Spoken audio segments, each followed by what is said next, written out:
আজকের ভিডিওতে এমন এক ধরনের ভেজিটেবলের ব্যাপারে জানানো হবে যা হয়তো আপনি আপনার জীবনে প্রথমবারের মতো জানবেন। আর এই ভেজিটেবলগুলো ডার্ক এনভায়রনমেন্টে চাষ করা হয়।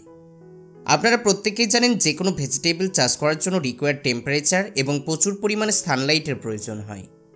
যদি কোনো ভেজিটেবলে ঠিকঠাক সানলাইট না পায় তাহলে সেই ভেজিটেবল ঠিকঠাক গ্রো করতে পারবে না। কিন্তু এই ভেজিটেবল ব্যতিক্রম। এই ভেজিটেবলকে গোল্ডেন ভেজিটেবল বলা হয়, কারণ এগুলো মার্কেটে সোনার দামে বিক্রি করা হয়। তাছাড়াও এতে ইউনিক নিউট্রিয়েন্টস থাকায় এগুলো মার্কেটে এক্সপেন্সিভ প্রাইসে বিক্রি করা হয়, যা সাধারণ ভেজিটেবলের থেকে কয়েকশো গুণ বেশি। এই ভেজিটেবল শুধুমাত্র ক্যালিফোর্নিয়া, বেলজিয়াম, ইউরোপ এই সমস্ত জায়গাগুলোতে পাওয়া যায়। পৃথিবীর মধ্যে সবথেকে বেশি বেলজিয়ামে পাওয়া যায়। সর্বপ্রথম 1800 খ্রিস্টাব্দে বেলজিয়ামে সর্বপ্রথম এনটাইপ ফার্মিং করা হয়েছিল। সেই কারণে এই ভেজিটেবলগুলোকে বেলজিয়ান এনটাইপ বলা হয়। এগুলো সবথেকে বেশি স্যালাডের জন্য ব্যবহার করা হয়। তাছাড়াও অনেক সময় রান্না করেও খাওয়া হয়। আপনি যে কোনোভাবে খেতে পারেন। এই এনটাইপগুলো নর্মাল ভেজিটেবলের মতোই চাষ করা হতো, কিন্তু এইরকম কুড়ি তৈরি হতো না। সেই কারণে এগুলো ডার্ক এনভায়রনমেন্টে ফার্মিং করতে শুরু করা হয় এবং ঠিক এইরকম কুড়ি তৈরি হয়ে যায়। এইভাবে কুড়ি তৈরি করার জন্য রীতিমতো কয়েকটি স্টেপ খুব যত্ন সহকারে ফলো করতে হয়। এগুলো খেতে হালকা মিষ্টি স্বাদের এবং খুবই সুস্বাদু। তাছাড়াও এগুলো ইউরোপ মহাদেশে প্রচুর পরিমাণে পপুলার। এই ভেজিটেবল কাল্টিভেট করার জন্য সর্বপ্রথম বড় বড় কৃষি জমিতে চাষ করা হয়। সর্বপ্রথম এইভাবে আধুনিক টেকনোলজির মেশিনের সাহায্যে প্লান্টেশন করে নেওয়া হয়। মে মাস থেকে জুন মাসের দিকে প্লান্টেশন কমপ্লিট করা হয়। এই মডার্ন সিডিং মেশিন মাত্র কয়েক ঘন্টার মধ্যে কয়েকশো বিঘা জমিতে বীজ রোপণ করে দিতে পারে। প্লান্টেশন কমপ্লিট হয়ে গেলে এই মেশিনের সাহায্যে বেড তৈরি করে নেওয়া হয়, যেন লম্বা লম্বা হয়ে মূল তৈরি হতে পারে। কারণ পরবর্তীতে ওই সমস্ত মূল দিয়েই এনটাইপ তৈরি করা হবে। এই ভেজিটেবলগুলো দেখে মনে হতে পারে মূলো, কিন্তু না।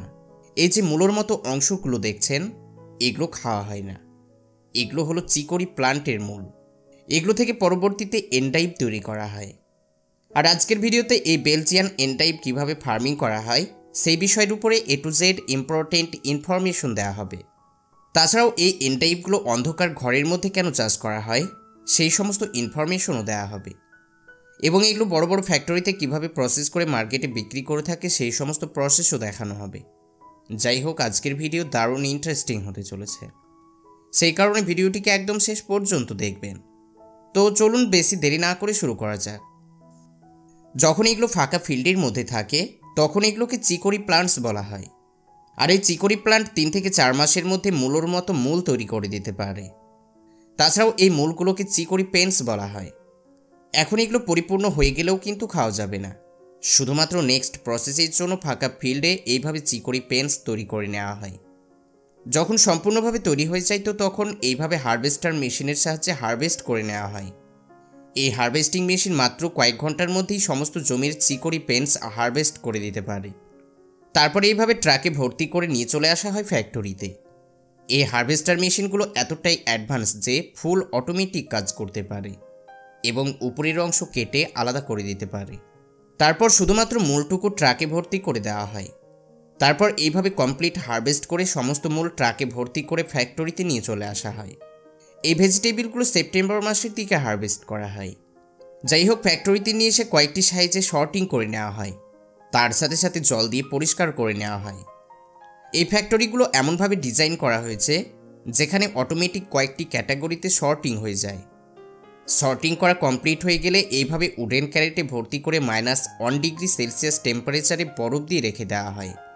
আর এইভাবে মোটামুটি 1 বছর পর্যন্ত রেখে দেওয়া হয়, কারণ পরবর্তী হারভেস্টিং না হওয়া পর্যন্ত টিকিয়ে রাখতে হবে। তারপর ঠিক পরের বছর সেপ্টেম্বর মাসের দিকে এইভাবে প্লাস্টিকের খাঁচার মধ্যে লম্বা লম্বা করে একের পর এক মূলগুলো রেখে দেওয়া হয়। এখন এগুলো কৃষি জমিতে লাগানোর প্রয়োজন, কিন্তু তারা হাইড্রোপনিক মেথড ইউজ করে, কারণ এগুলো ডার্ক এনভায়রনমেন্টে ফার্মিং করতে হবে। সেই কারণে এইভাবে একের পর এক প্লাস্টিকের ট্রেগুলো সাজিয়ে রেখে প্রত্যেকটি ট্রের তলায় জল দিয়ে দেওয়া হয়। তারপর মোটামুটি 1 মাসের মধ্যে এই ট্রেগুলোতে অসংখ্য পরিমাণে গাছ বেরিয়ে যায় এবং তারা সমস্ত কিছু রেগুলার চেক করতে থাকে এবং দেখে নেয় ঠিকঠাক গ্রো করতে পারছে কিনা। তারপর কয়েকজন বিশেষজ্ঞ ভালোভাবে চেক করে নেয় এখন এগুলো হারভেস্ট করা যাবে কিনা।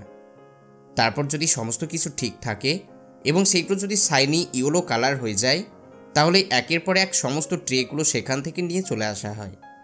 মানে একের পর এক সমস্ত ট্রে থেকে এগুলো হারভেস্ট করে নেওয়া হয় এবং সাথে সাথেই ফ্যাক্টরির মধ্যে এন্ড টাইপগুলো আলাদা করে নেওয়া হয়। এই ফ্যাক্টরিতে প্রসেসিং লাইনের মাধ্যমে কাজ করা হয়। তারপর কয়েকজন ওয়ার্কার ভালোভাবে ইন্সপেকশন করে দেখে নেয় এতে কোনো রকম নোংরা আবর্জনা আছে কিনা। যদি থাকে তাহলে সেগুলো পরিষ্কার করে প্যাকিং করতে থাকে। এখন এগুলো মার্কেটে যাওয়ার জন্য সম্পূর্ণভাবে রেডি হয়ে গিয়েছে। আর এইভাবে বেলজিয়ান এনটাইপ ফার্মিং করে ফ্যাক্টরিতে প্রসেস করে মার্কেটে বিক্রি করা হচ্ছে। আর এইভাবে বেলজিয়াম প্রত্যেক বছর প্রচুর পরিমাণে ইনকাম করছে। এই বেলজিয়ান এনটাইপগুলো দিয়ে অনেক ধরনের খাবার তৈরি করা হয়, যেমন স্যালাড, স্টার ফ্রাই, স্যুপ, তাছাড়াও স্যান্ডউইচ, পিৎজা, এই সমস্ত খাবারগুলো তৈরি করার জন্য এই এনটাইপ ব্যবহার করা হয়। এই ভেজিটেবলগুলোতে প্রচুর পরিমাণে ফাইবার এবং ভিটামিন পাওয়া যায়। তাছাড়াও এতে specially vitamin K, vitamin C এবং ফোলেট পাওয়া যায়। এই ভেজিটেবলগুলোতে লো ক্যালোরি এবং লো ফ্যাট পাওয়া যায়, যেটা ডায়েট কন্ট্রোল করতে সাহায্য করে। এইভাবে হাইড্রোপনিক মেথড অ্যাপ্লাই না করেও কিন্তু এই বেলজিয়ান এনটাইপগুলো ফার্মিং করা যাবে, কিন্তু ডার্ক এনভায়রনমেন্ট প্রয়োজন পড়বেই। যেহেতু এগুলো ইউরোপে প্রচুর পরিমাণে পপুলার, সেই কারণে ইউরোপের কিছু ফার্ম আছে যেখানে এইভাবে ইনডোরে এই বেলজিয়াম এনটাইপ ফার্মিং করা হচ্ছে এবং ঠিক একই রকম রেজাল্ট পাওয়া যাচ্ছে। এখানে এই মূলগুলো ডাইরেক্ট জমিতে লাগিয়ে দেওয়া হয় এবং সমস্ত জমি পলিথিন দিয়ে ভালোভাবে কভার করে দেওয়া হয়। ভিতরের ডার্কনেস করে দেওয়ার জন্য মোটামুটি 2টি লেয়ার দিয়ে কভার করে দেওয়া হয়, যেন ভিতরে কোনো রকম লাইট প্রবেশ না করতে পারে। আর এইভাবে মোটামুটি 3 থেকে 4 সপ্তাহ পর্যন্ত কভার করে রাখলে সমস্ত মূল থেকে এইরকম এনটাইপ তৈরি হয়ে যাবে। তারপর সেগুলো আবারও ফ্যাক্টরিতে প্রসেস করে কাটিং করে প্যাকেটে প্যাক করে মার্কেটে বিক্রি করার জন্য পাঠিয়ে দেওয়া হবে। এই বেলজিয়ান এনটাইপগুলো মার্কেটে খুব কম পরিমাণে পাওয়া যায়, আর সেই কারণেই এগুলো হাই প্রাইসে বিক্রি হয়ে যায়। বর্তমান সময়ে এগুলোর কাল্টিভেশন প্রচুর পরিমাণে কমে গিয়েছে। মোটামুটি আজ থেকে 10 বছর আগে যেই পরিমাণে বেলজিয়ান এনটাইপ পাওয়া যেত, বর্তমানে 40% কমে গিয়েছে। যাই হোক, এইভাবে একই মূল থেকে কয়েকবার এনটাইপ তৈরি করা হয়, কিন্তু বারবার একই মূল থেকে এনটাইপ তৈরি করার জন্য সেগুলো -1°C টেম্পারেচারে স্টোর করে রাখা হয় এবং প্রত্যেক সিজনে বের করে কাল্টিভেট করা হয়। তো বন্ধুরা, অবশ্যই কমেন্ট করে জানাবেন এই ধরনের সবজি ফার্মিং করার প্রসেস দেখে কেমন লেগেছে। যদি ভিডিওটি ভালো লাগে তাহলে অবশ্যই ভিডিওতে একটি লাইক করবেন এবং আপনার বন্ধুদের সঙ্গে শেয়ার করতে ভুলবেন না। আবারও দেখা হবে নতুন কোনো ইন্টারেস্টিং ভিডিওর সাথে। ভিডিওটি সম্পূর্ণ দেখার জন্য অসংখ্য ধন্যবাদ।